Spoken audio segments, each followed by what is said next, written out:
શબ્દમિત્ર YouTube channel પરથી વિદ્યાર્થી મિત્રો આપ સૌનું હાર્દિક સ્વાગત છે. કોન્સ્ટેબલની પરીક્ષામાં ગુજરાતી ગદ્યાર્થ ગ્રહણ કુલ ગુણ 20.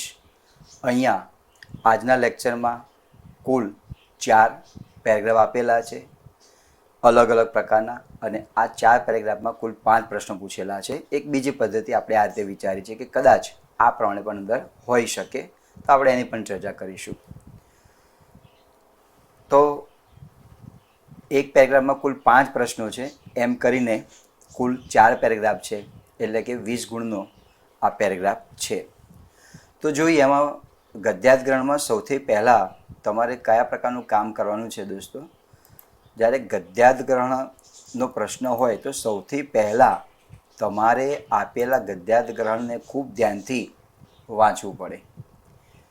ગદ્યાર્થ ગ્રહણને ધ્યાનથી વાંચ્યા પછી જે પ્રશ્ન આપણને પૂછેલા છે એ પ્રશ્નને ખૂબ સાવચેતીપૂર્વક, એટલે કે સમજી વિચારી અને એનો ઉત્તર આપવાનો હોય છે. આનો ઉત્તર આપવામાં આપણે બહુ ઉતાવળ કરવાની જરૂર નથી, કારણ કે ઘણી વખત એવું બને છે કે MCQમાં એક વખત ટીક થઈ જાય પછી બીજી વખત આપણને લાગે કે આ ઉત્તર સાચો છે અને ભૂલથી થઈ ગયેલું છે, તો બીજી વખત આપણે ત્યાં ટીક કરીએ તો કમ્પ્યુટર એ માન્ય ગણતું નથી. એટલે કમ્પ્યુટરમાં એ જ રીતે સિસ્ટમ ફિટ કરેલી હોય છે કે આપની સાધારણ પણ ભૂલ હોય તો તરત જ પકડી લે છે અને એના ગુણ આપણને મળતા હોતા નથી. એટલે ગદ્યાર્થ ગ્રહણનો મુદ્દો બહુ જ સરળ છે. 2 જ વસ્તુ ધ્યાનમાં રાખવાની છે. પહેલું કે આપેલા ફકરાને ખૂબ સાવચેતી અને સમજણપૂર્વક વાંચો. ત્યાર પછી એની નીચે જે પ્રશ્નો આપેલા છે એ પ્રશ્નોનો યોગ્ય રીતે વિચાર કર્યા પછી એને આપણે જે ઓપ્શન આપેલો છે ઓપ્શનને આપણે ટીક કરવાનું છે. તો વિદ્યાર્થીઓ આપણે કેટલાક જે ગદ્યાર્થ ગ્રહણના જે મુદ્દા જે છે એની આપણે ચર્ચા કરીએ. તો પહેલો પેરેગ્રાફ છે, એનું વાંચન કરું છું. કર્મ એટલે ફરજ, ફળ એટલે હક, જીવનની મુખ્ય જરૂરિયાતો મેળવવાનો હક જેટલો પશુ પંખીને છે તેટલો જ સરખો હક મનુષ્યને છે, અને દરેક હકની સાથે તેને લગતી ફરજ અને હક પર હુમલો થાય તો તેની સામેનો ઈલાજ જાણી લેવાનો જ હોય છે. તેથી આ પ્રાથમિક પાયારૂપ સમાનતાને સાચવવાને સારું તેને લગતી ફરજો અને ઈલાજો શોધી કાઢવાના જ રહ્યા. મારા અંગો વડે શ્રમ કરવો એ હકને લગતી ફરજ છે, અને એ શ્રમનું ફળ મારી પાસેથી પડાવી લેનાર જોડે અસહકાર કરવો એ હક સાચવવાનો ઈલાજ છે. હવે અહીંયા જે નીચે પ્રશ્નો આપેલા છે એની સમજૂતી આપું એની પહેલાં આ પેરેગ્રાફમાં શું કહેવા માટે માગે છે એની આપણે ત્યાં વાત કરીએ. આમ આ જે ફકરો જે છે ભગવદ્ ગીતાના સારાંશ ઉપરનો આ પેરેગ્રાફ છે. તો મુદ્દો આપેલો છે કે કર્મ એટલે શું? તો કર્મનો અર્થ બને છે ફરજ. આપણે કર્મ કરીએ, કાર્ય કરીએ એટલે આપણને ફળ મળે છે. તો જે કર્મ કરેલું છે અને એમાંથી જે ફળ મળે છે એનો આપણને હક છે. એટલે ફળ એટલે હક. આમ તમે જુઓ કે બંનેના વિરુદ્ધાર્થી શબ્દો તમને મળી જાય છે. ફરજ, આપણે ફરજ નિભાવતા હોઈએ તો તેની સાથે આપણને હક પણ મળતો હોય છે. જીવનની મુખ્ય જરૂરિયાતો, જરૂરિયાતની જોડણીને ધ્યાનમાં રાખો. જીવનની મુખ્ય જરૂરિયાતો મેળવવાનો હક, હક એટલે અધિકાર, એનો સમાનાર્થી શબ્દ હક એટલે અધિકાર જેટલો પશુ પંખીને છે તેટલો જ સરખો હક મનુષ્યને પણ છે. પશુ પંખી પણ કર્મ કરે છે, માત્ર મનુષ્ય જ કર્મ કરતો નથી. પશુ પંખી એ એની કક્ષા પ્રમાણે કર્મ કરે છે, માણસ જે છે એની કક્ષા પ્રમાણે કર્મ કરે છે. એટલે દરેક સૂક્ષ્મ જીવથી માંડી અને વિરાટ જે વર્ગ જે છે એ દરેકને જ્યારે કર્મ કરે છે ત્યારે કર્મની સાથે સાથે તેને ફળનો પણ હક હોય છે. એટલે જેટલો પશુ પંખીને છે તેટલો જ સરખો હક મનુષ્યને છે, અને દરેક હકની સાથે તેને લગતી ફરજ અને હક પર હુમલો થાય તો તેની સામેનો ઈલાજ, ઈલાજ એટલે ઉપાય થાય, જાણી લેવાનો જ હોય છે. આપણે કોઈપણ કાર્યનો હક છે, હક કરીએ તો આપણને હક એટલે અધિકાર, તો કોઈ ફરજ હોય તો અને તો જ આપણે હક કરી શકીએ, પણ ફરજ નિભાવતા જ ન હોઈએ તો આપણે હક મળતો હોતો નથી. દાખલા તરીકે વ્હીકલ આપણે રોડ ઉપર ચલાવીએ છીએ તો ટ્રાફિકના નિયમ પ્રમાણે વ્હીકલ ચલાવવું એ આપણી ફરજ છે અને કોઈને અકસ્માત ન થાય એનું ધ્યાન રાખવું એ આપણો હક છે. તો આ રીતે હક અને ફરજ એકબીજાની સાથે જોડાયેલા છે. જેમ સિક્કાની બે બાજુ છે એ જ રીતે આપણને હક અને ફરજ જોડાયેલા છે. વાણી સ્વાતંત્ર્યનો હક છે, પણ વાણી સ્વાતંત્ર્ય એટલી બધી ખરાબ ન હોવી જોઈએ કે જેના કારણે અન્ય વર્ગને કે અન્ય સમાજને નુકસાન પહોંચે, એ પણ આપણું ફરજ છે. તો અહીંયા જે ગદ્ય આપેલું છે એ ગદ્યમાં હકની પણ વાત કરી છે, એની સાથે સાથે ફરજની પણ વાત કરી છે. ફરજ અને હક પર હુમલો થાય તો તેની સામેનો ઈલાજ જાણે લેવાનો જ હોય છે. દરેક વ્યક્તિને, દરેક પશુ પંખીને હક અને ફરજ છે. કોઈ એની પર તરાપ મારે છે એટલે આપણને હક આપતો નથી, તો એ હકને આપણે કેવી રીતે પાછો મેળવી શકાય એનો ઉપાય આપણે શોધવાનો છે. તેથી આ પ્રાથમિક એટલે પાયાની વસ્તુ, પાયારૂપ સમાનતાને સાચવવાને સારું, અહીંયા સારું એટલે માટે તેને લગતી ફરજો અને ઈલાજો શોધી કાઢવાના જ રહ્યા. જે કંઈ આપણા ફરજ જે છે એ ફરજને પણ આપણે ધ્યાન રાખવું જરૂરી છે. કોઈ વ્યક્તિ એની ફરજને નિષ્ઠાપૂર્વક નિભાવે છે તો નિષ્ઠાપૂર્વક ફરજ નિભાવવાના કારણે એને આપણે હક આપવો પણ જરૂરી છે જ. મારા અંગો, અંગ એટલે શરીરના અવયવ વડે શ્રમ કરવો એ હકની લગતી ફરજ છે. હાથ, પગ, આંખ, મગજ, હૃદય, આના દ્વારા આપણે જે કંઈ શ્રમ કરીએ છીએ આપણા હકને લગતી ફરજ છે. અને જે કંઈ શ્રમ આપણે કરેલો છે એ શ્રમનું ફળ આપણી પાસેથી જો કોઈ પડાવી લે તો એની સાથે શું કરવાનું છે? અસહકાર. એની સાથે હિંસાત્મક વૃત્તિ કરવાની નથી. મિત્રો, આ જે વિચારો જે છે એ મહાત્મા ગાંધીજીના વિચારો છે, પણ આ વિચારો ભગવદ્ ગીતાની થીમ ઉપર આધારિત છે. મારી પાસેથી પડાવી લેનાર જોડે અસહકાર કરવો એ હક સાચવવાનો ઈલાજ છે. અસહકાર, સહકારનો વિરોધાર્થી શબ્દ બને છે અસહકાર, એટલે કોઈને પણ સાથ ન આપવો અને બધાને સાથ આપવો એને કહેવાય સહકાર. આપ સૌને ખબર જ છે કે જ્યારે દેશ ગુલામીમાં હતો ત્યારે અસહકાર આંદોલન અંગ્રેજોની સામે ચલાવવામાં આવ્યું હતું. તો આ બાબતને અહીંયા ગદ્યની અંદર ફરજ, હક, કર્મ અને આપણો જે ફળ જે છે એની પર આધારિત છે. તો અહીંયા 5 પ્રશ્નો દોસ્તો પૂછેલા છે. આ જે 5 પ્રશ્નો જે છે આપણને આવડી જાય એવા જ છે, બહુ જ અઘરા અહીંયા પ્રશ્નો છે નહીં. તો પહેલો પ્રશ્ન આપણે જોઈએ કે પશુ અને પંખી આ સમાસ જે છે તેને ઓળખો. પશુ પંખી સમાસ ઓળખો. એમાં આપણને 4 ઓપ્શન આપેલા છે: દ્વંદ્વ સમાસ, કર્મધારય, બહુવ્રીહી અને મધ્યમ પદલોપી. તો હું ડીથી લઉં તો મધ્યમ પદલોપી સમાસ બનતો નથી, કારણ કે તેમાં મધ્યમ પદનો લોપ થયેલો દેખાતો નથી અને વિગ્રહ કરીએ તો પણ મધ્યમ પદ જે છે એ મૂકી શકાતો નથી, એટલે ડી નહીં આવે. બહુવ્રીહી સમાસ પણ નહીં આવે, કારણ કે પશુ પંખી જે છે બીજા કોઈ પણ પદનું વિશેષણ બનતું નથી, એટલે પશુ પંખી બહુવ્રીહી સમાસ પણ નહીં આવે. કર્મધારય સમાસ પણ નહીં આવે, કારણ કે કર્મધારય સમાસમાં પૂર્વપદ એ ગુણવાચક વિશેષણ હોવું જોઈએ. જેવું, જેવી, રૂપી આવા શબ્દો હોય તો કર્મધારય સમાસ બને. તો આનો વિગ્રહ પશુરૂપી પંખી, પશુ જેવું પંખી એવું ન થાય, એટલે કર્મધારય સમાસ પણ આવતો નથી. તો આપણી પાસે જે ઓપ્શન વધેલું છે એ એનો સાચો ઉત્તર છે. દ્વંદ્વ સમાસ બને. દ્વંદ્વનો અર્થ બને છે જોડકું. તો આનો વિગ્રહ શું થાય છે મિત્રો? પશુ અને પંખી. તો આપણો સાચો ઉત્તર છે દ્વંદ્વ સમાસ. જો તમારે એનો પેટા પ્રકાર ધ્યાનમાં રાખવો હોય તો પેટા પ્રકાર આવે છે અને એટલે ઇતરેતર અથવા તો સમુચય દ્વંદ્વ સમાસ તેને કહેવામાં આવે. તો પશુ પંખી એ દ્વંદ્વ સમાસ એનો ઉત્તર સાચો છે. બીજો પ્રશ્ન લઈએ. પહેલો પ્રશ્ન જે હતો વ્યાકરણ પર આધારિત હતો. બીજો પ્રશ્ન લઈએ કે માનવી માટે જીવનની મુખ્ય જરૂરિયાતો કઈ કઈ છે? આમાં આ જે ગદ્ય આપેલું છે એમાં પ્રથમ પંક્તિમાં છે કર્મ એટલે ફરજ, ફળ એટલે હક, જીવનની મુખ્ય જરૂરિયાતો મેળવવાનો હક જેટલો પશુ પંખીને છે તેટલો જ સરખો હક મનુષ્યને નથી. તેટલો સરખો હક મનુષ્યને છે. પણ મિત્રો, અહીંયા જે પ્રશ્ન પૂછેલો છે માનવી માટે જીવનની મુખ્ય જરૂરિયાતો કઈ છે, એમાં જે 4 ઓપ્શન આપેલા છે એમાંથી એ, બી અને સી એનો ઉલ્લેખ કોઈ જગ્યાએ નથી, એટલે આપેલા ગદ્યમાં કોઈ જગ્યાએ નથી. હકનો ઉલ્લેખ છે પણ હક જે મિત્રો જવાબ નથી આવતો. હવે અહીંયા જે પ્રશ્ન પૂછવામાં આવેલો છે થોડો તાર્કિક પ્રશ્ન છે. તાર્કિક એટલે આવો પ્રશ્ન મિત્રો તમને ગૂંચવણમાં મૂકી શકે કે જેનો ઉત્તર તમને આ ગદ્યમાં જોવા માટે ન મળે, પણ એનો ઉત્તર જે પેરેગ્રાફ જે છે એ પેરેગ્રાફના અનુસંધાને આપણે તેને શોધી કાઢવાનો હોય છે.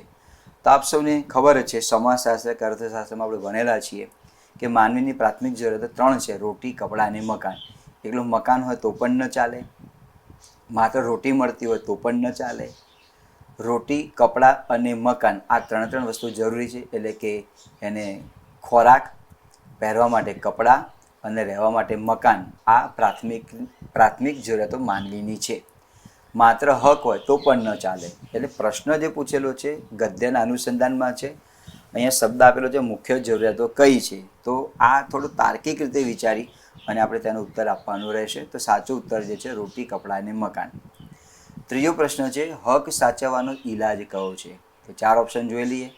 અસહકાર, પરિશ્રમ, શ્રમનું ફળ પડાવી લેનાર જોડે અસહકાર કરવો કે સાવધ રહેવું. સાવધ રહેવું એટલે સાવધાન રહેવું. હવે સાવધ રહેવું, સાવધાન રહેવું એનો ઉત્તર તમને આ પેરેગ્રાફમાં કોઈ જગ્યાએ મળતો નથી. એટલે કે એવું લખેલું નથી કે હક સાચવવાનો સાચો ઈલાજ જે છે આપણે સાવચેતી રાખવી, એવું ક્યાંય નથી. જો છેલ્લી પંક્તિમાં છે કે મારી પાસેથી પડાવી લેનાર જોડે અસહકાર કરવો એ હક સાચવવાનો ઈલાજ છે. તો આ જે પંક્તિ જે છે એનો ઉત્તર અહીંયા બંધ બેસતો આવે છે. તો આપણે સાચો ઉત્તર આવશે. હવે ઓપ્શનમાં જોઈએ અસહકાર, તો એકલો અસહકાર નહીં, તો પરિશ્રમ. પરિશ્રમનો અર્થ શું બને કે હાથ અને પગ અને મગજ આ 3 દ્વારા જે કંઈ આપણે કાર્ય કરીએ છીએ એને પરિશ્રમ કહેવામાં આવે. તો એ પણ નથી. તો સાચો ઉત્તર જે છે આપણે આવશે સી, એટલે કે શ્રમનું ફળ પડાવી લેનાર જોડે અસહકાર કરવો. આપણને લાગે કે એ ઓપ્શન ના આવે, એમાં પણ અહીંયા અસહકાર છે, ડીમાં પણ અસહકાર છે, તો એ આન્સર ના આવે. ના, કારણ કે અહીંયા જે અસહકાર લખેલું છે કોની સાથે અસહકાર કરવાનો છે એની સ્પષ્ટ ઉલ્લેખ અહીં આપેલો નથી. તો ભૂલ ભૂલાવણી માટે આવો પ્રશ્ન પૂછી શકે. તો એટલા માટે આપણે ઉતાવળ કરવાની નથી. અહીંયા લખેલું છે કે મારી પાસેથી પડાવી લેનાર, એટલે આપણી પાસેથી જે શ્રમનું ફળ પડાવી લે છે એની સાથે અસહકાર કરવો એ જ હક સાચવવાનો ઈલાજ છે. તો સી ઓપ્શનમાં એ વસ્તુ બંધ બેસતી છે કે શ્રમનું ફળ પડાવી લે એની જોડે અસહકાર કરવો એ ઉત્તર એનો સાચો છે.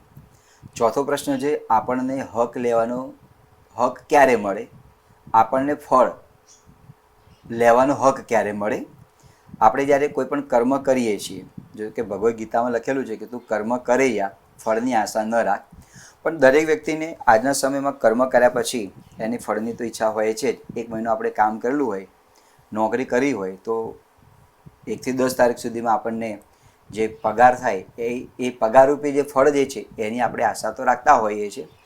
પણ ભગવદ્ ગીતામાં જે વાત કરી છે જુદા પ્રકારની છે. એટલે કે કોઈ પણ પ્રકારનો સ્વાર્થ ન હોવો જોઈએ, આસક્તિ ના હોવી જોઈએ, એના અનુસંધાનમાં છે. આપણે જીવન જીવવું છે તો જીવન જીવવાના અનુસંધાનમાં જે કંઈ કર્મ કરવું છે કર્મના અનુસંધાનની અંદર આપણે ક્યાંક ને ક્યાંક ફળ તો હોવું જોઈએ. તેવો પ્રશ્ન આપેલો છે આપણને ફળ લેવાનો હક ક્યારે મળે. શ્રમ કરવાથી, આપણું કાર્ય એટલે કે આપણું કર્મ જે છે એ પ્રામાણિકપણે કરવાથી, હક પર હુમલો કરવાથી કે અસહકાર કરવાથી. તો માત્ર ને માત્ર શ્રમ કરવાથી આપણને ક્યારેય હક મળતો નથી. પણ આ જે સારાંશ જે છે ભગવદ્ ગીતાનો એ આ સારાંશના આધારે એનો ઉત્તર આવશે કે આપણું જે કર્મ જે છે, આપણું કાર્ય જે છે એને પ્રામાણિકપણે કરવામાં આવે તો અને તો જ આપણને હક, એટલે કે જે ફળ કરેલું હક જે આપણે કરેલું છે એનું ફળ લેવાનો આપણને હક છે. એટલે આપણે જે કર્મ કરેલું છે, આપણે જે કર્મ કરેલું છે એ કર્મનો આપણને ફળ લેવાનો હક છે. હવે એ ઓપ્શન નથી આવતો. આપણે કોઈનો હક હોય એ હકની ઉપર હુમલો કરવાથી આપણને ફળ ન મળે એ વાત ખોટી છે. અસહકાર કરવાથી પણ ના મળે. અહીંયા લખેલું છે કે આપણી પાસેથી કોઈ ફળ પડાવી લે તો અને તો જ એની સાથે અસહકાર કરવો એ હક સાચવવાનો ઈલાજ છે, એવું લખેલું છે. હવે અહીંયા જે ચોથો પ્રશ્ન જે પૂછેલો છે તો મિત્રો આપ જુઓ કે અહીંયા જે છે આનો ઉત્તર પણ તમને આ પેરેગ્રાફમાંથી યોગ્ય રીતે મળતો નથી. અહીંયા લખેલું છે કે તેથી આ પ્રાથમિક પાયારૂપ સમાનતાને સાચવવાને સારું, તેને લગતી ફરજો અને ઈલાજો શોધી કાઢવાના જ રહે. પણ જે પ્રશ્ન પૂછેલો છે એનો યોગ્ય ઉત્તર અહીંયા બંધ બેસતો થતો નથી. તો ચોથા પ્રશ્નમાં ભગવદ્ ગીતાનો જે સારાંશ જે છે કર્મણેમાં વાધિકાર હશે, એમાં સારાંશની અંદર છે કે કર્મ પ્રામાણિકપણે કરવાનું છે. કર્મ કરવાનું છે, પણ કર્મને કેવી રીતે કરવાનું છે? પ્રામાણિકપણે આપણે આપણું કાર્યને કરવાનું છે. એટલે એ ફિલોસોફી પ્રમાણે તમે જુઓ તો આપણું જે કાર્ય જે છે એ કર્મને પ્રામાણિકપણે કરીએ તો અને તો જ આપણને એનો ફળ લેવાનો હક છે. આપણે પ્રામાણિકતાથી નોકરી કરેલી છે તો જે મહિનો થાય છે ત્યારે આપણને પગાર માટે આપણે હકદાર બનીએ છીએ. આખો મહિનો આપણે સર્વિસ પર હાજર થયા જ નથી અને પછી આપણે પગારની માગણી કરીએ તો એ ન ચાલે. વિદ્યાર્થીએ કોઈપણ જાતની મહેનત કરી જ નથી અને સારા પરિણામની અપેક્ષા રાખે તો પણ ન ચાલે. એટલે આપણું જે કર્મ જે છે, કોઈ દેખે કે ન દેખે એને ધ્યાનમાં રાખી અને આપણે આપણું કાર્યને, આપણા કર્મને પ્રામાણિકપણે કરવાનું છે. પાંચમો પ્રશ્ન છે, ઈલાજ શબ્દનો સમાનાર્થી શબ્દ ન હોય તે ઓળખી બતાવો. અહીંયા તમને 4 ઓપ્શન આપેલા છે, એમાંથી 3 ઓપ્શન એવા છે કે જે ઈલાજના સમાનાર્થી શબ્દ છે અને એક શબ્દ એવો છે કે જે ઈલાજનો સમાનાર્થી શબ્દ નથી. આવો પ્રશ્ન વ્યાકરણમાં પૂછી શકે. તો 4 ઓપ્શન આપેલા છે. એ એટલે કે ઔષધ, બી એટલે સજા, સી એટલે તજવીજ, ડી એટલે સારવાર. તો કયો ઓપ્શન જે છે એ ઈલાજ શબ્દનો સમાનાર્થી શબ્દ નથી? તો મિત્રો ઈલાજ એટલે ઔષધ બને, ઈલાજ એટલે તજવીજ બને અને ઈલાજ એટલે સારવાર બને, પણ ઈલાજ એટલે સજા એ શબ્દ ક્યારે બનતો નથી. તો સજા જે શબ્દ જે છે એ ઈલાજનો સમાનાર્થી શબ્દ નથી. તો આ રીતે અહીંયા આપણે જે પહેલો જે પેરેગ્રાફ જે છે એને આપણે ત્યાં પૂર્ણ કરીએ. હવે ત્યાર પછીના બીજા પેરેગ્રાફની આપણે વાત કરીએ. તો એ પેરેગ્રાફમાં જોઈએ એમાં શું કહેવા માટે માગે છે એની આપણે ત્યાં વાત કરીએ. ત્યાર પછીનો બીજો જે પેરેગ્રાફ આપેલો છે એની આપણે વાત કરીએ. તો એ પેરેગ્રાફને વાંચું છું, ગદ્યખંડને વાંચું છું. આપણે ત્યાં જૂના સમયથી પશુઓને વગડામાં ઘાસ ચરવા માટે લઈ જાય ત્યારે એ પશુઓને જાતે ઘાસ નીરતો નથી. નીરતો નથી એટલે તેને જે માલિક જે છે, પશુ માલિક, એ પશુઓને જાતે ઘાસ ખાવા માટે આપતો નથી. પણ ક્યાંની વાત છે? ઘાસ ચરવા માટે વન વગડામાં લઈ જાય ત્યાંની વાત છે. જો ઘરે બાંધેલું હોય પશુ તો આપણે તેને ઘાસ નીરવું પડતું હોય છે, પણ ખુલ્લા ખેતરમાં કે ખુલ્લી જગ્યામાં લઈ જવામાં આવે તો એની મેળે પશુ ખાતા હોય છે. એના માટે કંઈ ઘાસ નીરવાની જરૂર પડતી નથી. આપણે ત્યાં જૂના સમયથી પશુઓને વગડામાં ઘાસ ચરવા માટે લઈ જાય ત્યારે એ પશુઓને જાતે ઘાસ નીરતો નથી, પણ છૂટા મૂકે છે. છૂટા મૂકવા એટલે એને મુક્ત રીતે એને ચરવાનું હોય છે. વૃક્ષની શીતળ છાયામાં, શીતળ એટલે ઠંડી, વૃક્ષની શીતળ છાયામાં આ જન નિપાત છે. વૃક્ષની શીતળ છાયામાં જ જો ગાય નિરાતે બેસી રહી, નિરાંત એટલે શાંતિથી, અને બીડમાં ફરે નહીં એટલે ટોળામાં ફરે નહીં, તો તે ભૂખી જ રહે. બીડ એટલે ઘાસ પણ થાય. જે પશુઓને ચરવા માટે લઈ ગયેલા છે તો ખુલ્લું ખેતર છે, તો ખુલ્લી જગ્યા છે, ત્યાં પુષ્કળ પ્રમાણમાં ઘાસ ઉગી નીકળ્યું છે, બીજી એવી નાની મોટી વનસ્પતિ કે નાના છોડ ઉગી નીકળ્યા છે, અને એ ગાય ફરે નહીં કે પશુ જે છે ફરે નહીં તો એ ભૂખી રહે. એટલે આપણે ગુજરાતીમાં કહેવત છે કે ફરે તે ચરે, તો એને પણ ફરવું પડતું હોય છે. અને બીડમાં ફરે નહીં તો તે ભૂખી જ રહે. વળી ગોવાળ કે ખેડૂત પણ જો ઢોરને ખીલે બાંધી રાખે તો સંભવ છે કે પેટ પૂરતો ઘાસચારો ન મળવાને કારણે એ ઢોર ભૂખ્યું રહેવા પામે. આ બીજી બાબત પણ કહી છે કે જે પશુપાલક જે છે, ખેડૂત જે છે કે ગોવાળ જે છે, ગોવાળ એ ઉપપદ સમાસ થાય. તો એ જે છે ગોવાળનો અર્થ બને ગાયોને ચરાવનાર, અને ગોપાળ એ પણ ઉપપદ સમાસ બને ગાયોને પાળનાર. તો એ પણ જે છે જ્યારે ઢોરને ખીલે બાંધી રાખે અને એને ઘાસચારો ન આપે તો એ પણ શું રહેતો છે? ભૂખે મરી જતું હોય છે. જેમ પશુની બાબતમાં તેમ માનવ જીવનની બાબતમાં પણ આ નિયમ લાગુ પડે છે. જેમ અને તેમ, આ જેમ અને તેમ જે છે ને એ સર્વનામ છે. જેમ અને તેમ, આને સાપેક્ષ સર્વનામ કહેવાય. જેમ તેમ, જેમ તેમ માનવ જીવનની બાબતમાં પણ આ નિયમ લાગુ પડે છે. એટલે કે આખી પંક્તિ ફરી વાંચીએ તો જેમ પશુની બાબતમાં આ નિયમ લાગુ પડે છે તેમ માનવ જીવનની બાબતમાં પણ આ નિયમ લાગુ પડે છે. એટલે કે માણસે પણ પરિશ્રમ કરવો જોઈએ.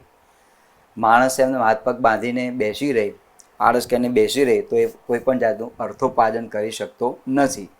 જો એક સરસ મજાનું ઉદાહરણ આપેલું છે કે પશુ પક્ષીને ખુલ્લા મેદાનમાં લઈ જવામાં આવે તો એ ફરે તો જ ચરી શકે, અને જે બાંધેલું જે ઢોર જે છે એને ખેડૂત કશું આપે નહીં તો એ ભૂખ્યું મર્યું રહે, એમાં આપણે પણ ફરવું પડે અર્થોપાર્જન કરવા માટે. અને ઘરમાં ને ઘરમાં આળસ રાખીને બેસી રહીએ, કોઈ પણ જાતનો ઉદ્યમ ન કરીએ તો આપણે આવક કોઈ પણ પ્રકારની પ્રાપ્ત કરી શકતા નથી, એટલે આપણે ભૂખે મરવું પડે. જેમ પશુની બાબતમાં તેમ માનવ જીવનની બાબતમાં પણ આ નિયમ લાગુ પડે છે. તો જેમ અને તેમ એ બધું સાપેક્ષ સર્વનામ છે. આપણે ધ્યેયની દિશામાં, ધ્યેય એટલે લક્ષ્ય, જે આપણો ગોલ જે નક્કી કરેલો છે તે આપણે ધ્યેયની દિશામાં ગતિ કરીએ, યોગ્ય પ્રયત્ન કરીએ તો વહેલું કે મોડું, આ દ્વંદ્વ સમાસ છે, વહેલું કે મોડું વિગ્રહ આપણને આપેલો છે અને પ્રકાર તમે લો તો વૈકલ્પિક દ્વંદ્વ સમાસ થાય. તો વહેલું કે મોડું આપણું કામ સિદ્ધ થાય છે. સિદ્ધ એટલે સફળ, સિદ્ધની જોડણી ધ્યાનમાં રાખો, સિદ્ધ થાય છે. જો આપણે હિમાલયની સંધિ છૂટી પડે, હિમ વત્તા આલય, હિમાલયના કોઈ શિખરે પહોંચવું હોય, શિખર એટલે એની ટોચ, આપણું જે કાર્ય જે છે એ કાર્ય સુધી પહોંચવું હોય, આપણે લક્ષ્ય સુધી પહોંચવું હોય, આપણે ધ્યેય સુધી પહોંચવું હોય તો આપણે મહેનત કરવી પડે. જેમ કે તમારે કોન્સ્ટેબલની પરીક્ષામાં સાર્થક થવું છે તો આપણે તેને અનુલક્ષીને મહેનત કરવું પડે. તો એ જે ધ્યેયનું જે શિખર જે છે ત્યાં સુધી આપણે પહોંચવું પડે. કોઈ શિખરે પહોંચવું હોય તો આરોહણ કરવું જ પડે. આરોહણ એટલે એની પર આપણે ચડવું જ પડે પર્વતની પર. તળેટીમાં ઊભા રહીને, આ શિખરનો વિરોધાર્થી શબ્દ બને તળેટી, તળેટીનો વિરોધી શબ્દ બને શિખર. તળેટી એટલે નીચેનો ભાગ અને શિખર એટલે ઉપરનો ભાગ, પર્વતની ટોચ. તળેટીમાં ઊભા રહીને શિખર ઉપરના મંદિરની ધજા સામે જોયા કરીએ, એક ડગલું પણ ભરીએ નહીં તો ઘણી ઈચ્છા હોવા છતાં શિખરના મંદિરમાં બિરાજમાન દેવના દર્શન થાય ખરા? આપણે મંદિરમાં ભગવાનના દર્શન કરવા છે તો એની સીડીઓ આપણે ચડવી પડે. માત્ર ને માત્ર મંદિરની ધજા જોયા કરીએ તો આપણને ભગવાનના દર્શન થતા નથી. કૈલાસે પહોંચાય ખરું? કૈલાશ જે માનસરોવરનું કૈલાસ પર્વત જે છે એ તે કૈલાસ સુધી આપણે પહોંચી શકતા નથી. તો આ જે પેરેગ્રાફ આપેલો છે, પેરેગ્રાફની અંદર એનું સારાંશ એટલું છે કે આપણું જે લક્ષ્ય જે છે, આપણો જે ધ્યેય જે છે એ ધ્યેય સુધી પહોંચવું હોય તો આપણે ધ્યેયને નક્કી કર્યા પછી આપણે પરિશ્રમ કરવો જોઈએ. પરિશ્રમ ન કરીએ તો આપણે આપણા ધ્યેય સુધી પહોંચી શકતા નથી. એનો સારાંશ એ પ્રમાણે અહીંયા પેરેગ્રાફમાં દર્શાવે છે. આપણે બદ્રીનાથ કેદારનાથની જાત્રાએ જવું છે તો ત્યાં જવા માટે આપણે હલનચલન કરવું પડે, જે ક્રિયા પ્રક્રિયા જે છે એને પૂર્ણ કરવી પડે. અને ત્યાં ગયા પછી માનો કે આપણે આગળ ડગલું વધતા નથી તો આપણે દર્શન કરી શકતા નથી. એમ પરીક્ષામાં સફળ થવાને માટે આપણે માત્ર ને માત્ર કાલ્પનિક તુક્કા લગાવીએ કે પેપર ઘણું સરળ આવવાનું છે અને એમાં તો હું પાસ થવાનું છું, મને બધું જ આવડે છે, તો કદાચ એવું પણ બને કે જ્યારે પરીક્ષા આવે ત્યારે એમાંથી કશું આપણને આવડતું ન પણ હોય અને આપણો જે મિથ્યા ખ્યાલ જે છે એ ત્યાં એ ચકનાચૂર થઈ જતો હોય છે. એટલે પરિશ્રમ આપણે જીવનમાં જરૂરી છે. જે લક્ષ્ય સુધી પહોંચવું છે, જે ધ્યેય સુધી પહોંચવું છે, એ લક્ષ્ય સુધી પહોંચવાની માટે આપણે પરિશ્રમ જરૂરી છે. એવી બાબત આ પેરેગ્રાફમાં અહીંયા પ્રસ્તુત થાય છે. આ પેરેગ્રાફના અનુસંધાનમાં આપણે કેટલાક ફકરા જે પ્રશ્નો આપેલા છે એ પ્રશ્નોને આપણે જોઈએ તો પહેલો પ્રશ્ન આપેલો છે કે પશુના ઉદાહરણ દ્વારા લેખકનો ગર્ભિત સંકેત કઈ બાબત પર છે? પશુ એટલે કે પ્રાણી, આનો સમાનાર્થી શબ્દ છે. પશુના ઉદાહરણ દ્વારા લેખકનો ગર્ભિત સંકેત એટલે કઈ બાજુ તેને ઈશારો કરેલો છે? યોગ્ય સમયે જમી લેવું જોઈએ, ફરવું જોઈએ, પશુને સાચવવા જોઈએ કે ધ્યેયની દિશામાં જ પ્રયત્ન કરવો જોઈએ? આપણને લાગે કે યોગ્ય સમયે જમી લેવું જોઈએ એ ઉત્તર સાચો તો ના. પશુને તો જેવું ઘાસ નીરવામાં આવે કે લઈ જવામાં આવે એટલે તરત જ એ ખાવાની પ્રક્રિયા તેની ચાલુ જ હોય છે. એટલે યોગ્ય સમયે જમી લેવું જોઈએ એ ઉત્તર સાચો નથી. ફરવું જોઈએ એ પણ ઉત્તર સાચો નથી. સંસ્કૃતની પંક્તિ છે ને, ચર રહેતી ચરેવતી, એ પણ એનો અર્થ એવું થાય કે જે વ્યક્તિ ફરે છે તે ચરે છે. એટલે કે જે વ્યક્તિ કંઈક ક્રિયા કરે છે એમાંથી કંઈક ને કંઈક પોતે જે અર્થોપાર્જન જે છે, જેનું જે લક્ષ્ય જે છે એ લક્ષ્ય સુધી પહોંચી શકે છે. એનો અર્થ એવો થયો માત્ર ને માત્ર બંધન અવસ્થામાં રહેવાથી આપણે કશું પ્રાપ્ત કરી શકતા નથી. એટલે એ ઓપ્શન પણ નહીં આવે, બી ઓપ્શન પણ નહીં આવે, સી જે છે પશુને સાચવવા જોઈએ એ પણ નહીં આવે. આપણો જે ગર્ભિત સંકેત જે લેખકે આપણને આપેલો છે એ ગર્ભિત સંકેત અહીંયા આગળ આવશે કે ધ્યેયની દિશામાં જ પ્રયત્ન કરવો જોઈએ. આપણું જે લક્ષ્ય જે છે એ લક્ષ્યને સિદ્ધ કરવાને માટે આપણે ત્યાં આગળ વધવું જોઈએ. એનો ઉત્તર ત્યાં સાચો છે. હિમાલય શબ્દની સાચી સંધિ બતાવો.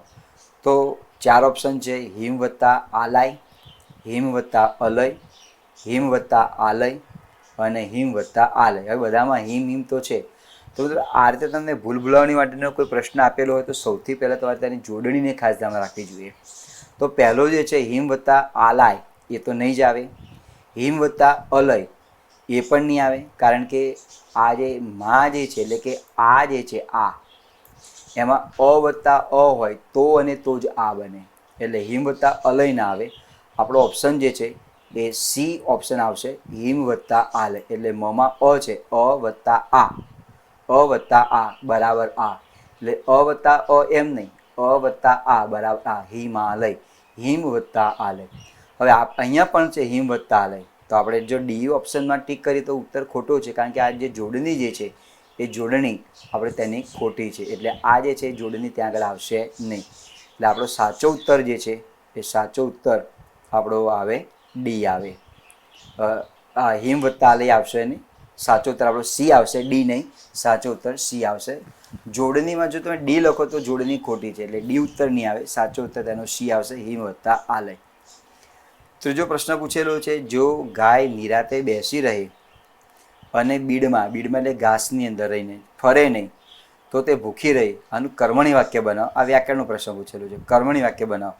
તો મિત્રો કર્મણી વાક્ય બનાવવાનું હોય તો નિયમ એવો છે કે જે કરતા હોય ને એને થી, થકી, વડે, દ્વારા, મારફત જેવા પ્રત્યયો લાગે, અને જે ક્રિયાપદ જે છે એ ક્રિયાપદની અંદર એનો ફેરફાર થતો હોય છે.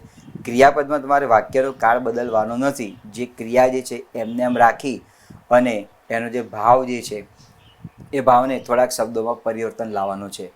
તો જોઈએ, પહેલું ઓપ્શન આપેલું છે: જો ગાયથી નિરાતે બેસી રહેવાય અને બીડમાં ફરાય નહીં તો તેનાથી ભૂખ્યું રહેવાય.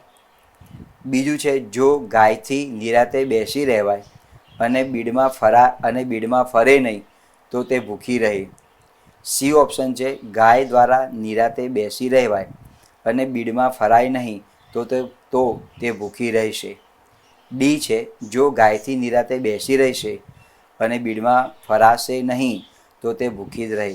હવે તો વાક્યનો કાળ જે છે ને એ વર્તમાન કાળમાં છે. જો તો તે ભૂખી રહે, ફરે નહીં, નિરાતે બેસી રહે, આ બધું વર્તમાન કાળમાં છે. એટલે તમે થોડું લોજિક એ દોડાવો કે સી અને ડી જે છે એ બિલકુલ નહીં આવે. સી અને ડી એ નહીં આવે, કારણ કે સી અને ડી જે છે એ ત્યાં વાક્યનો કાળ બદલાઈ જાય છે. આ સી પણ ઓપ્શન નહીં આવે અને ડી પણ નહીં આવે, કારણ કે તેમાં વાક્યનો કાળ બદલાઈ જાય છે. એટલે આપણે એમાંથી આઝાદી લઈ લેવાની છે, એ ઉત્તર નથી. હવે આપણી પાસે બે ઉત્તર રહ્યા, એ અને બી. તો જોઈએ, બી આવે છે: જો ગાયથી, આપણને લાગે કે બી આવે છે કારણ કે ગાય કરતા છે, એમાં પ્રત્યય લાગેલો છે. જો ગાયથી નિરાતે બેસી રહેવાય, ઓકે, આ ગાય કરતા છે, એનો પ્રત્યય લાગેલો છે થી, નિરાતે બેસી રહેવાય, રહે ક્રિયાપદ છે, એમાં પણ આપણે ફેરફાર કરેલો છે રહેવાય, અને બીડમાં હવે ફરે નહીં એ તો બધું એમને એમ આપણે રાખેલું છે, ફરે નહીં તો તે ભૂખી રહી આ પણ એમને એમ રાખેલું છે. તો આ વાક્ય ખોટું છે, કારણ કે આ તે જે છે ને એ પણ કરતા છે, ગાયના અનુસંધાનમાં મૂકેલું છે, સર્વનામ છે પણ કર્તાના અનુસંધાનમાં છે, એટલે આને પણ પ્રત્યય લાગવો જોઈએ. ફરે નહીં જે ક્રિયાપદ જે છે એમાં પણ આપણે ફેરફાર કરવો પડે, એટલે બી ઓપ્શન આવતું નથી. આપણું સાચું જે ઓપ્શન જે છે એ આવશે એ. કેવી રીતે આવશે જુઓ: જો ગાયથી, ગાય કરતા છે એને પ્રત્યય લાગ્યો, જો ગાયથી નિરાતે બેસી રહેવાય તો રહે ના બદલે રહેવાય આવે, અને બીડમાં ફરે નહીં એક જે ક્રિયાપદ જે છે એ ગાયના અનુસંધાનમાં છે, એટલે એમાં આપણે વાક્ય રચનામાં ફેરફાર કરવો પડશે. અને ફરાય નહીં, ફરે નહીં તો શું આવશે? ફરાય નહીં. તો તે જે છે એ ગાયના અનુસંધાનમાં છે, તો તેના બદલે શું આવશે? તેનાથી. ભૂખીના બદલે આવે ભૂખ્યું, રહેવાય, રહેના બદલે આવે રહેવાય. હવે તમને એવું લાગે કે ભૂખી રહેવાય મૂકીએ તો કેવું વાક્ય લાગે? તો વાક્ય ખોટું છે. તો આપણે આ સંજ્ઞા જે છે ભાવવાચક સંજ્ઞા, એમાં પણ આપણે ત્યાં ફેરફાર કરવો પડે. ભૂખી રહેવાય એવું ના આવે, ભૂખ્યું રહેવાય. તો આ ઉત્તર એ જે છે એનો ઉત્તર ત્યાં સાચો છે. જો ગાયથી નિરાતે બેસી રહેવાય અને બીડમાં ફરાય નહીં તો તેનાથી ભૂખ્યું રહેવાય. તો બાકીના બી, સી અને ડી એ એમાંથી એક પણ ઓપ્શન તેનો સાચો નથી. તો મિત્રો ફરી એને કહું, ગાય કરતા છે એટલે એને પ્રત્યય લાગશે, રહે ક્રિયાપદ છે એમાં પણ ફેરફાર થશે, રહેના બદલે આવશે રહેવાય, ફરે નહીં, તો એના બદલે આવશે તો ફરાય નહીં. તે જે છે ગાયના અનુસંધાનમાં છે, તો એને પણ જે સર્વનામ જે છે એમાં પણ પ્રત્યય લાગશે તેનાથી. તે હોય તો તેનાથી, હું હોય તો મારાથી, અમે હોય તો અમારાથી, એમ થશે. અને ભૂખીના બદલે આવે ભૂખ્યું રહેવાય, રહેના બદલે આવે રહેવાય. ભૂખી રહેવાય એવું તમે વાક્ય મૂકો તો આ વાક્ય આપણું ત્યાં ખોટું પડશે, એ રીતે આગળ લખાશે નહીં. તો અહીંયા આપણે એની આપણે ત્યાં વાત કરી. હવે ત્યાર પછીનો આપણે બીજો પ્રશ્ન લઈએ. તો એમાં ચોથો પ્રશ્ન છે, માનવ જીવનની બાબતમાં પણ આ નિયમ લાગુ પડે છે. રેખાંકિત શબ્દનો સમાસ ઓળખો. માનવ જીવનની બાબતમાં પણ આ નિયમ લાગુ પડે છે. હવે નિયમ કયો હતો એ તમને એક વખત યાદ દેવડાવી દઉં, જો કંઈ જરૂર નથી પણ યાદ દેવડાવી દઉં કે જેમ પશુ જે છે એ મેદાનમાં હોય અને એ વખતે ઘાસ નીરવામાં આવતું નથી અને એની આપમેળે ખાતું હોય, એટલે કે બીડમાં ફરે અને ચરે. જો એ જ પશુ જો બંધાયેલું હોય અને ખેડૂત કે ગોવાળ જે છે એને કોઈ નિર્વા ઘાસ બાસ આપે નહીં તો એ ભૂખ્યું મરતું હોય છે. તો આપણે પણ માનવ જીવનને એ જ બાબત લાગુ પડે છે ને. આપણે આપણું જે કાર્ય જે છે એ કાર્ય આપણે કરતું રહેવું જોઈએ. આપણું જે લક્ષ્ય જે છે લક્ષ્ય સુધી પહોંચવાને માટે આપણે અથાગ પ્રયાસ કરતો રહેવો જોઈએ. એટલે સાચો ઉત્તર જે છે દોસ્તો, માનવ જીવનની બાબતમાં પણ આ નિયમ લાગુ પડે છે. એના પરથી બોધપાઠ આ છે કે આપણે જે લક્ષ્ય જે છે લક્ષ્ય સુધી પહોંચવાને માટે આપણે પરિશ્રમ કરતા રહેવું જોઈએ. માનવ જીવનની સમાસને મારે ઓળખવું છે તો મધ્યમ બહુરૂપી આવે. મધ્યમ બહુરૂપીનો વિગ્રહ તમે આ પ્રમાણે કરો કે માનવ દ્વારા જીવવામાં આવતું જીવન, તો ખોટું છે, મધ્યમ બહુરૂપી આવે નહીં. તત્પુરુષ સમાસ આવે તો તત્પુરુષ સમાસ આવે, કારણ કે તેનો વિગ્રહ બને છે માનવનું જીવન. તત્પુરુષ સમાસ એનો ઉત્તર સાચો છે. આનો વિગ્રહાર્થ બને છે માનવનું જીવન, માનવીનું જીવન, તત્પુરુષ સમાસ આવે. અને પેટા પ્રકારની વાત કરું તો ષષ્ઠી તત્પુરુષ એટલે કે સંબંધ તત્પુરુષ સમાસ થાય. ઉપર સમાસ નથી આવતો કારણ કે તમે નાર પ્રત્યે માનવનું જીવન નાર એવું વિગ્રહ બને નહીં. એ પ્રમાણે વિગ્રહ કરવામાં આવે તો ખોટો છે. કર્મધારે પણ ના આવે કારણ કે માનવ એ ગુણવાચક વિશેષણ નથી, સંજ્ઞા છે, એટલે કર્મધારે સમાસ પણ આવતો નથી. એટલે સાચો ઉત્તર જે છે એ બી આવશે, માનવીનું જીવન. આ રીતે તત્પુરુષ સમાસ તેનો સાચો ઉત્તર છે. હવે ક્યારેક આ રીતે પણ પ્રશ્ન પૂછી શકીએ કે આ ગદ્યખંડનું યોગ્ય શીર્ષક આપો. જે પેરેગ્રાફ જે છે એમાંથી સારાંશ શું છે? તો પહેલું છે પરિશ્રમ વેદ પારસમણી, ફરે તે ચરે, પશુઓની બુદ્ધિ અને બાંધે ભૂખે મરે. હવે યોગ્ય શીર્ષક મારે આપવાનું છે તો મિત્રો આપણને એ, બી અને ડી આ ત્રણ ઉત્તરો આપણને એકદમ સાચા લાગે છે. એટલે આપણને લાગશે કે એ પણ સાચું છે, બી પણ સાચું છે, ડી પણ સાચું છે, સી તો બિલકુલ આવે નહીં. એ આપણે પ્રથમ નજરે ખ્યાલ પડી ગયો છે. તો મિત્રો અહીંયા આપણે ત્યાં ભૂલ કરીશું. ફરે તે ચરે એ માત્ર ને માત્ર પશુઓના અનુસંધાનમાં, માનવીના અનુસંધાન આપણે વાત કરી તો ફરે તે ચરે એટલે શું? એટલે એનો કોઈ ગોલ હોતો નથી. માણસ ક્યાં નીકળેલો છે ને એને ભૂખ લાગી છે, કોઈ જગ્યાએ રામ રોટી ચાલતી હોય તો બેસી જાય તો પૈસા આપી અને નાસ્તો ખરીદતો હોય છે. એટલે એ પણ ના આવે. બાંધો ભૂખ્યો મરે એટલે જે વ્યક્તિ કોઈ પરિશ્રમ કરતો નથી ભૂખ્યું રહે, દાખલા તરીકે પશુ, માણસ, તો એ પણ ના આવે. તો આ જે પેરેગ્રાફ જે છે એ પેરેગ્રાફનો સારાંશ એટલો છે મિત્રો, પરિશ્રમ કરવામાં આવે તો આપણને પરિશ્રમ જે છે પારસમણી એટલે આપણું જે લક્ષ્ય જે છે એ લક્ષ્ય આપણને પારસમણી રૂપમાં મળતું હોય છે. પારસમણી એક એવો પદાર્થ જે છે એ કાલ્પનિક પદાર્થ છે કે જે લોખંડને એનો સ્પર્શ કરવામાં આવે તો લોખંડ જે છે બધું સોનું બની જતું હોય છે. આ કાલ્પનિક પદાર્થ છે. તો પારસમણી, પરિશ્રમ એટલે મહેનત કરવામાં આવે. પણ કયા પ્રકારની મહેનત? એ હાથ પગ તો ખરા પણ મગજ અને હૃદય આનાથી મહેનત કરવામાં આવે એને પરિશ્રમ કહેવામાં આવે. માત્ર ને માત્ર હાથ અને પગની જે મહેનત જે છે એને મહેનત કહેવામાં આવે. દાખલા તરીકે મજૂર જે કાર્ય કરે છે એ મહેનત છે, પણ ડૉક્ટર, વકીલ, શિક્ષક, વિદ્યાર્થીઓ આ જે બધા કામ કરે છે પરિશ્રમ જે છે. એટલે પેરેગ્રાફના અનુસંધાનમાં એ ઉત્તર સાચો આવશે, પરિશ્રમ એ પારસમણી. ફરે તે ચર એ પણ નથી આવતો, સી પણ નહીં આવે, ડી પણ નહીં આવે, કારણ કે જે પેરેગ્રાફનો જે સારાંશ જે છે એ સારાંશ આની ઉપર જે છે. એટલે પરિશ્રમ એ જ પારસમણી. પરિશ્રમ આપણે કરીએ તો આપણું જે લક્ષ્ય જે છે, આપણું જે ધ્યેય જે છે એ ધ્યેય સુધી આપણે પહોંચી શકતા હોઈએ છીએ.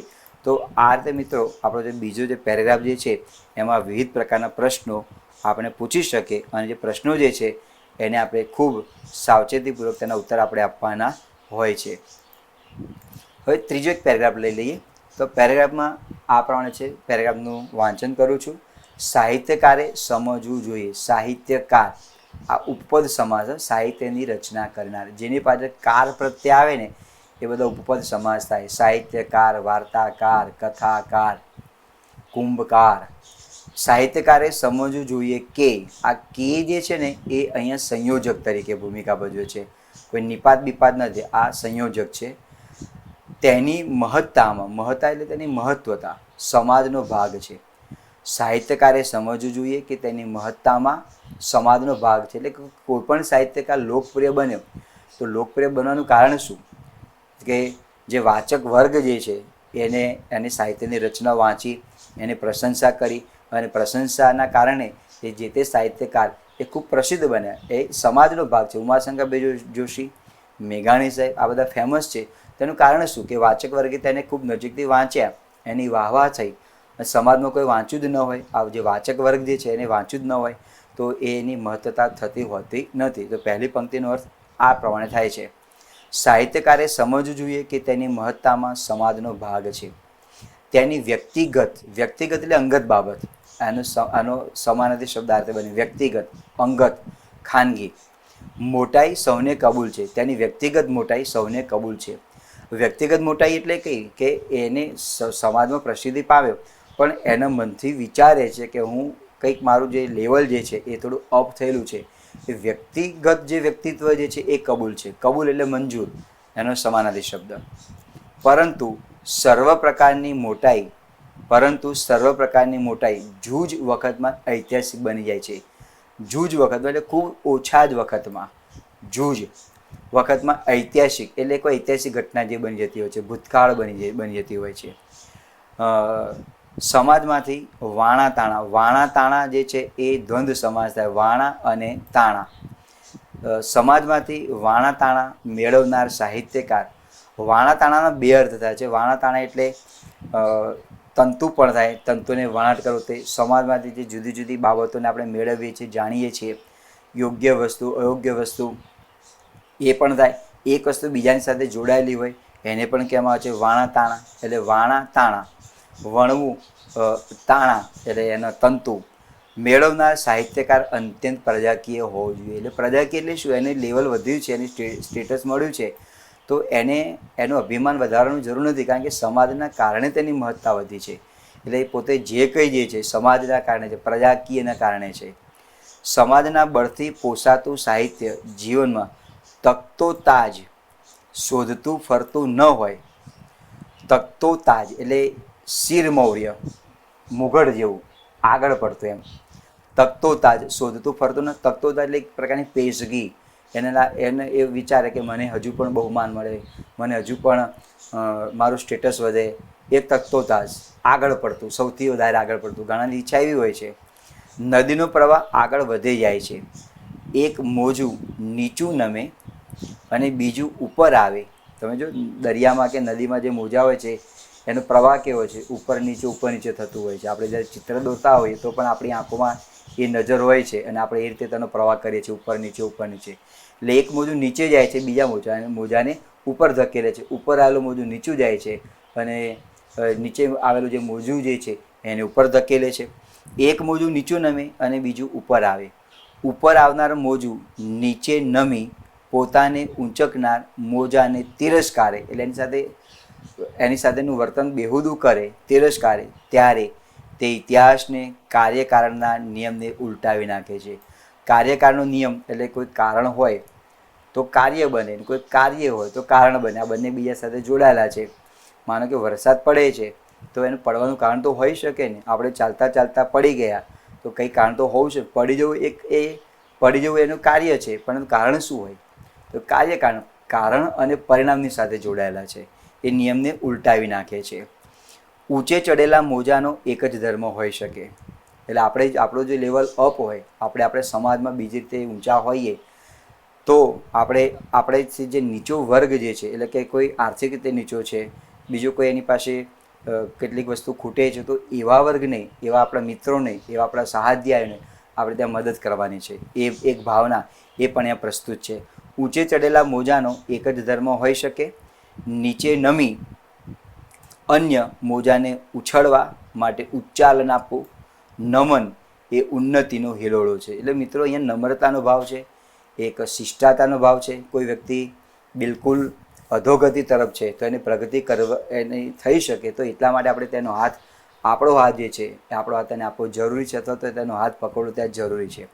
આપણા સમાજમાં, સમાજ એટલે કોઈ ટૂંકી વ્યાખ્યા ન લેતા કે જે આપણે જે તે જ્ઞાતિના છે આપણો સમાજ, એ તો બરાબર છે, પણ આપણે જે સોસાયટીમાં રહેતા હોય, આપણા જે મિત્રો જે છે, આપણે જે પરિચિતમાં જે છે વિશાળ વર્ગ, એ બધો સમાજમાં આવે. એટલે સમાજ એટલે કોઈ જ્ઞાતિ એવો અર્થ ટૂંકો નથી લેવાનો. અહીંયા સમાજનો અર્થ એવું થયું કે જે આપણા પરિચયમાં છે અથવા તો નથી ને આપણી નજરમાં આવે કે આ વ્યક્તિને મદદ કરવા જેવી છે, તે એનો અર્થ એવો થયો. એટલે જે વ્યક્તિ ઊંચો આવી ગયેલો છે તો જે નીચે જે છે એની પાસે આર્થિક તકલીફ છે, બીજી કોઈ તકલીફ છે, તો તેને આપણે મદદ કરવી જોઈએ. તો મિત્રો બહુ જ સરસ મજાનું પેરેગ્રાફ છે. મોજાના ઉદાહરણ દ્વારા લેખકે આપણને બહુ સરસ મજાની વાત કરી છે કે ત્યારે જ આપણો સમાજ ટકી શકે. પણ જો પડતો માણસ હોય એને વધારે પડતી લાતો મારીને તેને પાડી નાખીએ તો એ વ્યક્તિ ક્યારેય ઊંચો આવી શકતો હોતો નથી.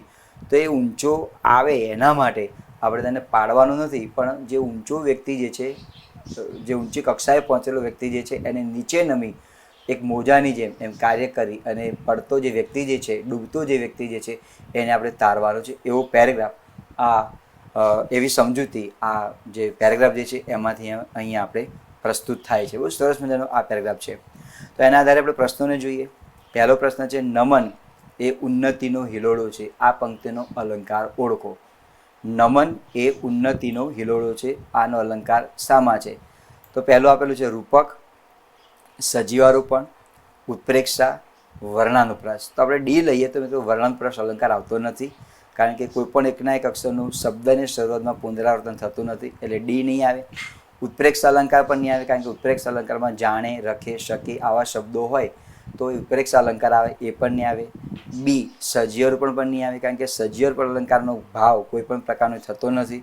આપણો સાચો ઉત્તર જે છે એ આવશે, એટલે કે રૂપક અલંકાર આવશે. એનો અર્થ એવો થયો, નમન જે છે ને એ ઉપમેય છે, એને રૂપક શાનું આપી દીધું? ઉન્નતિનો હિલોળો. એટલે ઉપમેય અને ઉપમાન એકરૂપ બની જાય છે. નમન એ ઉપમેય છે, એને ઉન્નતિનો હિલોળાનું રૂપક આપી દીધું, માટે આપણો અલંકાર રૂપક અલંકાર બને છે. એ ઉત્તર સાચો છે.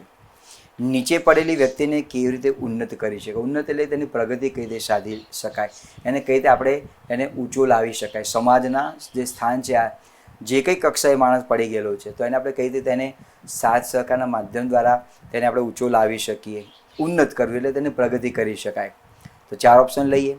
સાથ સહકાર આપીને, આર્થિક મદદ કરીને, ભેદભાવ ભૂલી જઈને, સંતોષકારક ઉત્તર આપીને. તો સંતોષકારક ઉત્તર આપીને કોઈ પણ વ્યક્તિની ઉન્નતિ કરી શકાતી નથી. ડી ઉત્તર નહીં આવે. ભેદભાવ ભૂલી જઈને એ પણ નહીં આવે, કારણ કે આપણને લાગે કે એ વસ્તુ બરાબર છે, કદાચ આવે. ધર્મ, જ્ઞાતિ, ભાષા, રાજ્ય આ બધું ન જોતા દરેક વ્યક્તિ સમાન છે એ રીતે તેને મદદ કરવી જોઈએ. એટલે આપણને લાગે કે ભેદભાવ ભૂલી જઈને એ આવે, એ ઉત્તર એનો સાચો નથી. સી ઉત્તર સાચો નથી. આર્થિક મદદ કરીને, તો આપેલા પેરેગ્રાફમાં કોઈ જગ્યાએ લખેલું નથી કે આર્થિક મદદ કરવી જોઈએ, એટલે બી પણ નહીં આવે. અને એનો સારાંશ પણ આર્થિક મદદ કરીને એ પણ ત્યાં પ્રસ્તુત થતો નથી, એટલે બી ઉત્તર પણ આવતો નથી. એ તો આપણી પાસે એ ઉત્તર વધેલો છે. એનો સાચો ઉત્તર જે છે સાથ સહકાર આપીને.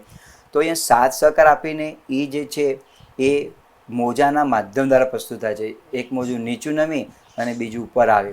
ઉપર આવનારું મોજું નીચે નમી પોતાને ઊંચકનારા મોજાને તિરસ્કારે, ત્યારે તે ઇતિહાસને કાર્યકારણની અંદર ઉલટાવી નાખે છે.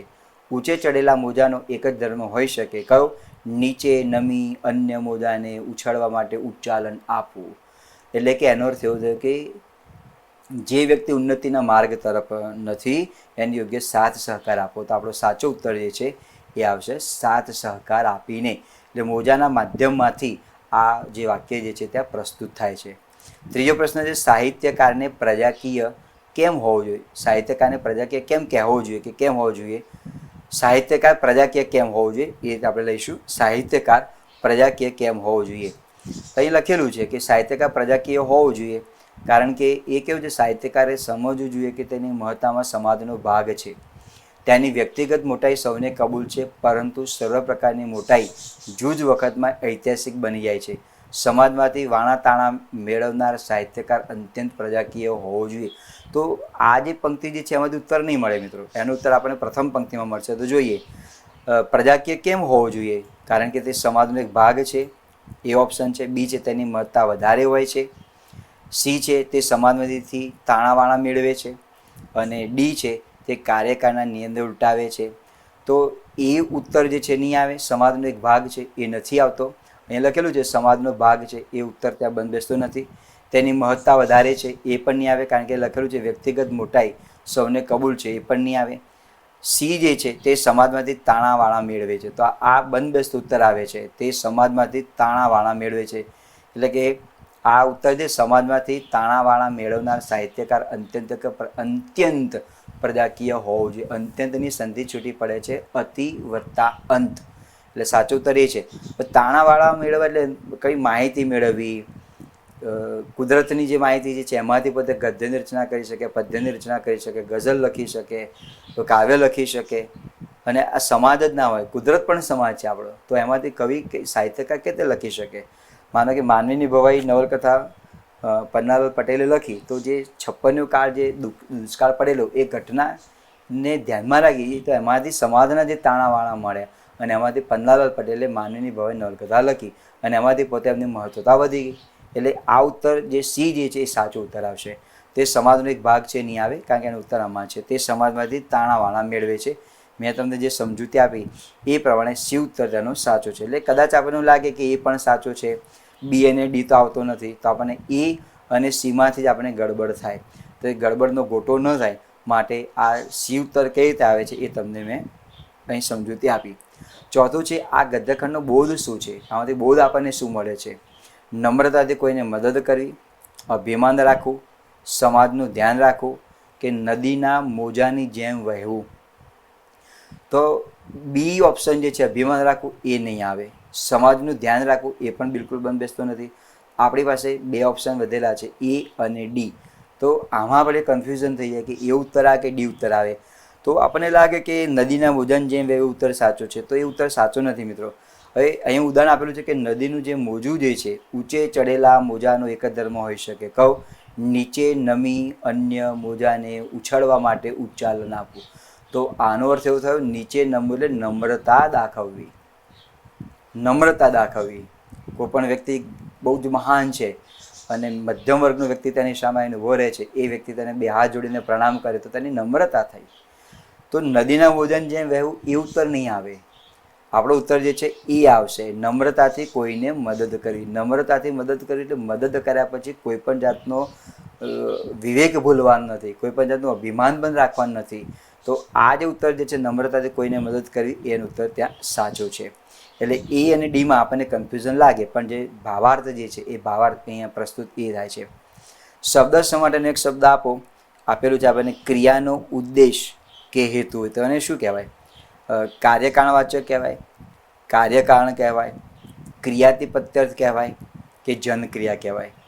હવે અહીંયા જનક્રિયા એટલે લોકોમાં થતી ક્રિયા, એ ના આવે. ક્રિયાતિપત્યર્થમાં એ પણ ના આવે, કારણ કે ક્રિયાતિપત્યર્થમાં જો ને તો હોય. દાખલા તરીકે જો વરસાદ આવશે તો અનાજ સારું પાકશે, તો અહીંયા જો ને તોનો એવું છે ને એટલે એ પણ નહીં આવે. કાર્યકારણવાચક એ પણ નહીં આવે. આપણો સાચો ઉત્તર જે છે મિત્રો કાર્યકારણ આવશે. કાર્યકારણવાચકની કાર્યકારણ. અહીંયા જે ગદ્ય જે છે એ ગદ્યની અંદર તેનો આપણે વાત કરેલી છે કાર્યકારણ. તો કાર્યકારણનો અર્થ જે બને છે કે ક્રિયાનો ઉદ્દેશ કે હેતુ, એને આપણે કહેવાય કાર્યકારણ કે આ છે. ત્યારે તે ઇતિહાસને કાર્યકારણના નિયમને ઉલટાવી નાખે છે. તો સાચો ઉત્તર જે આવશે કાર્યકારણ. કાર્યકારણ એટલે ક્રિયાનો ઉદ્દેશ કે હેતુ. એટલે અહીંયા કહું એને જે હેતુ જે છે તેને ઉલટાવી નાખે છે. જો દરિયાનું મોજું ઉછળી, નદીનું મોજું ઊંચે ગયું પછી નીચે આવ્યું, તો આજે એનું ખરેખર તો દરિયાના મોજાનો કે નદીના મોજાનો ઉદ્દેશ શું હોય? ઊંચે ને ઊંચે આગળ ચડવું, નીચે પડવું નહીં. પણ એ ઊંચે ચડેલું મોજું નમ્રતાથી નીચે પડી અને જે નીચે આવેલું જે મોજું જે છે એને ઊંચે લાવે છે. તો જે કાર્યકારણ જે છે એનો જે ઉદ્દેશ જે છે એ ઉદ્દેશને પોતે ઉલટાવી નાખે છે. એટલે કાર્યકારણનો અર્થ બને છે ક્રિયાનો ઉદ્દેશ કે હેતુ. તો દોસ્તો આમાં આ ત્રીજા પેરેગ્રાફમાં આ ભાવ પ્રગટ થાય છે અને આ રીતે તેના ઉત્તરને સમજી વિચારીને આપણે લખીશું તો જે 20 માર્કનો જે પ્રશ્ન જે છે એ આપણને બિલકુલ કઠિન પડશે નહીં. આવા 3 પેરેગ્રાફ તમારી સામે પ્રસ્તુત કર્યા એટલે 5 પ્રશ્નો જે 5 ધરીને 15. હવે ચોથો એક પેરેગ્રાફ લઈએ એટલે 20ની આપણે પૂર્ણાહુતિ આપણે ત્યાં કરીએ. તો એ ચોથા પેરેગ્રાફની અંદરની આપણે વાત કરીએ. એમાં જોઈએ કેળવણી આપનાર, પેરેગ્રાફનું વાંચન કરું છું કે કેળવણીની પ્રગતિમાં એક વસ્તુ રોકનારી થઈ પડી છે. કેળવણી એટલે શિક્ષણ, જીવનને કેળવવું એને પણ કેળવણી કહેવાય. અને કેળવણી જે છે ક્યારેક આપણને અનુભવ દ્વારા પણ મળતું હોય છે, જે શાળા કે કોલેજોમાં મળતું હોતું નથી. કેળવણીની પ્રગતિમાં એક વસ્તુ રોકનારી થઈ પડી છે.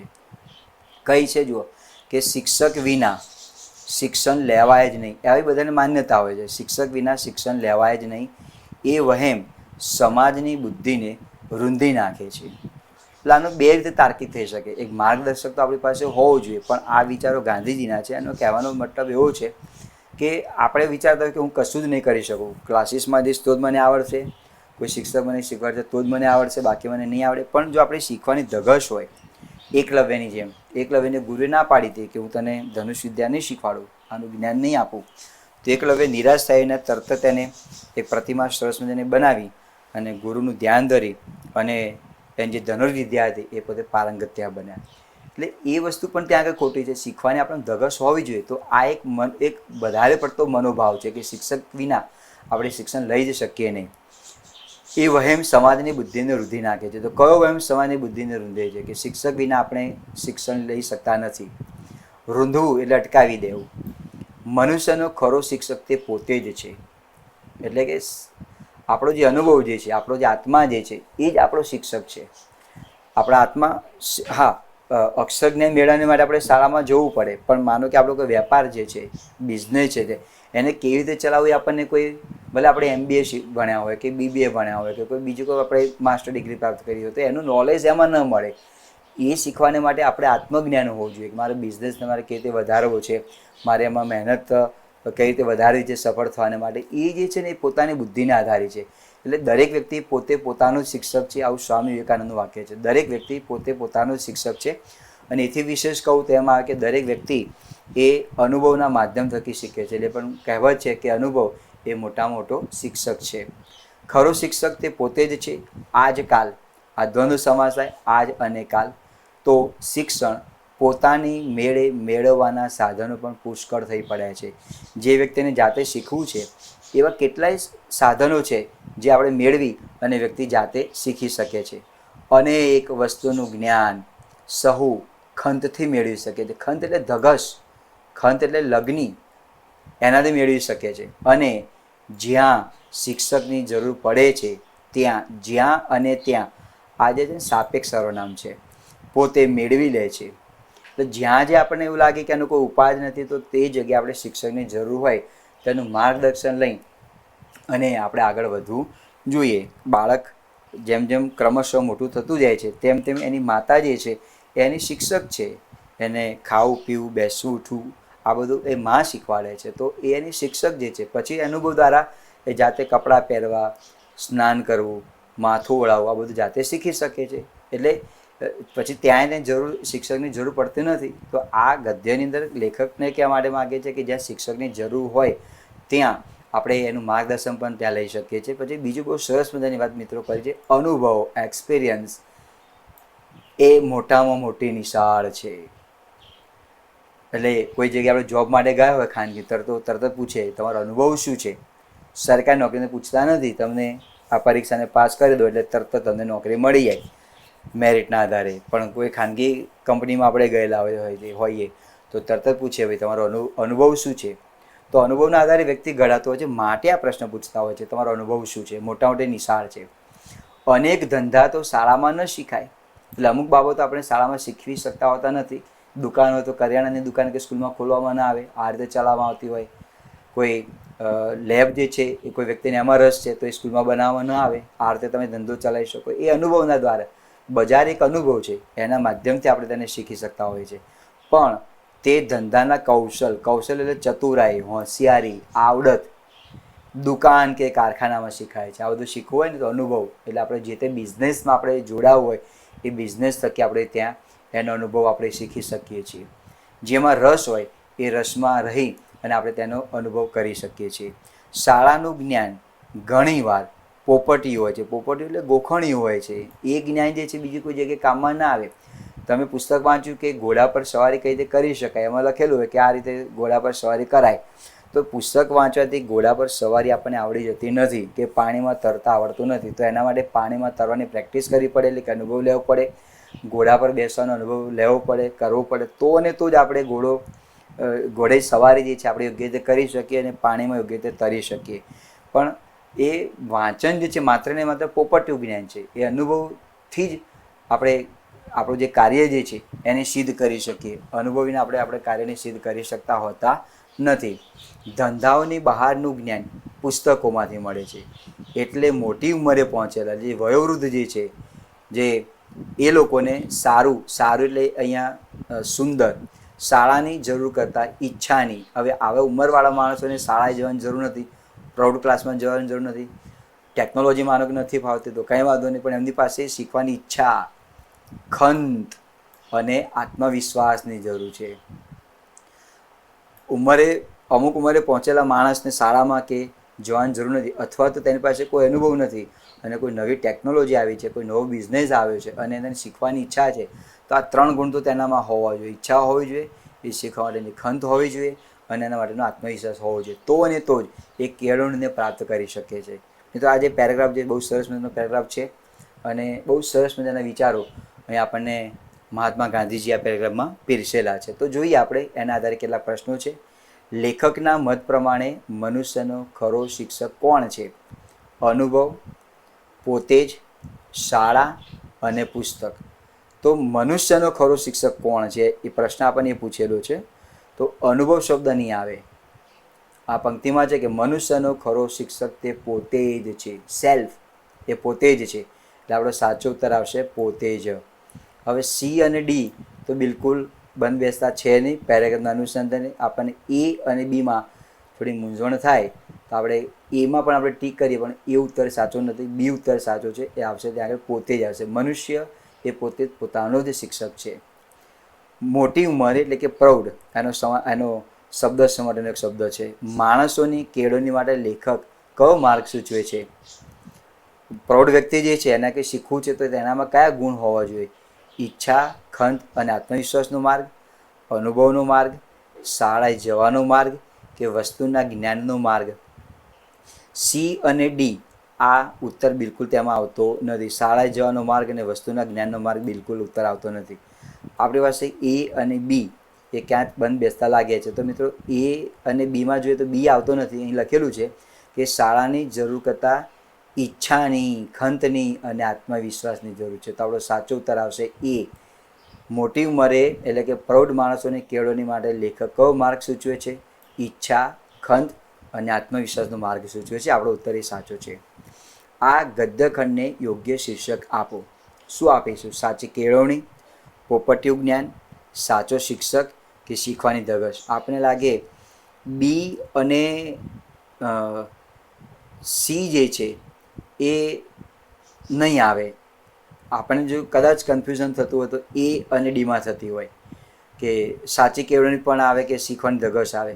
કારણ કે પોપટનું જ્ઞાન તો બિલકુલ આવતો નથી, એટલે એ તો ઉત્તર આવશે નહીં. એટલે કે બી ઉત્તર આવતો નથી, સી પણ આવતો નથી. આપણી પાસે 2 ઓપ્શન વધ્યા છે, એ અને ડી. તો મિત્રો આવા ઓપ્શન તમને કન્ફ્યુઝન કરવા માટે મૂકીએ તો આપણે એ પણ ધ્યાનમાં રાખીશું. તો આમાંથી જે સાચો ઉત્તર જે છે આવશે સાચી કેળવણી. તો સાચી કેળવણી કોને કહેવાય? અહીંયા આપેલું છે કેળવણીની પ્રગતિમાં, પણ કેળવણી કેવી હોવી જોઈએ? શાળામાં આપણે પ્રાપ્ત કરીએ છીએ એ શિક્ષણ ના, અનુભવ છે એ શિક્ષણ ના, એની સાથે સાથે આપણી પાસે જે કૌશલ જે છે, અનુભવ જે છે, ઈચ્છા છે, ખંત જે છે, આત્મવિશ્વાસ છે, આ બધાનો સમન્વય કરીએ એટલે આપણી સાચી કેળવણી બને. એટલે ઘણી વખતે મિત્રો તમે જો કેટલાક લોકો કોઈ સ્કૂલ કોલેજમાં ન ગયા હોય, અંગૂઠા છાપ હોય, છતાં એ વ્યક્તિ વિજ્ઞાનિક ક્ષેત્રે પણ સારી એવી અવનવી શોધ કરતા હોય છે. એટલે મેથેમેટિક્સ પણ પાવરફુલ હોય છે, સરસ મજાના ચિત્રો પણ દોરતું હોય છે. તો એના માટે ધગશ જે છે, એનું પોતાનું જે આત્મા જે છે એ જ એનું શિક્ષક છે. એટલે કે એ કેળવણી થઈ, સાચી કેળવણી. એના અનુસંધાનમાં એ ઉત્તર આપણો સાચો છે. આ ગદ્યખંડ યોગ્ય શીર્ષક આપણે આપીશું સાચી કેળવણી. ત્યાર પછીનો આપણે પ્રશ્ન લઈએ કે અનુભવ એ મોટામાં મોટી નિશાળ છે, અલંકાર ઓળખો. હવે અહીંયા મ છે એટલે વર્ણાનુપ્રાસ અલંકાર લાગે, પણ વર્ણાનુપ્રાસ અલંકારનું ઓપ્શન આપેલું નથી, એટલે કે મૂંઝવણનો પ્રશ્ન ત્યાં આગળ છે નહીં. અનુભવ મોટામાં મોટી નિશાળ છે. તો આ અલંકાર કયો બને? સજીવર્ગ અલંકાર, અહીંયા કોઈ જાતનો સજીવનો ભાવ પ્રસ્તુત નથી, એ પણ નહીં આવે.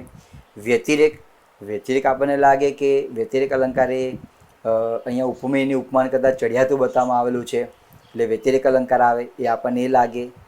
અતિશયોક્તિ, તો અતિશયોક્તિ અલંકાર ડી પણ આવતો નથી, એમાં કોઈ વધારે પડતી વાત આપણને લાગે, પણ અતિશયોક્તિ અલંકાર નથી, એટલે ડી ઓપ્શન પણ નથી, એ ઓપ્શન પણ નથી. આપણી પાસે બે ઓપ્શન વધેલા છે, બી અને સી. તો મિત્રો વ્યતિરેક અલંકાર નથી આવતો, કારણ કે અહીંયા અનુભવ મોટા મોટી નિશાળ જે છે, તો અનુભવને કોઈ નિશાળ કરતાં કોઈ ચડિયાતી બતાવવામાં આવેલી નથી. પણ એનો ભાવ તમે સમજો, શું બતાવ્યું છે? અનુભવ જે છે ને એ ઉપમેય છે.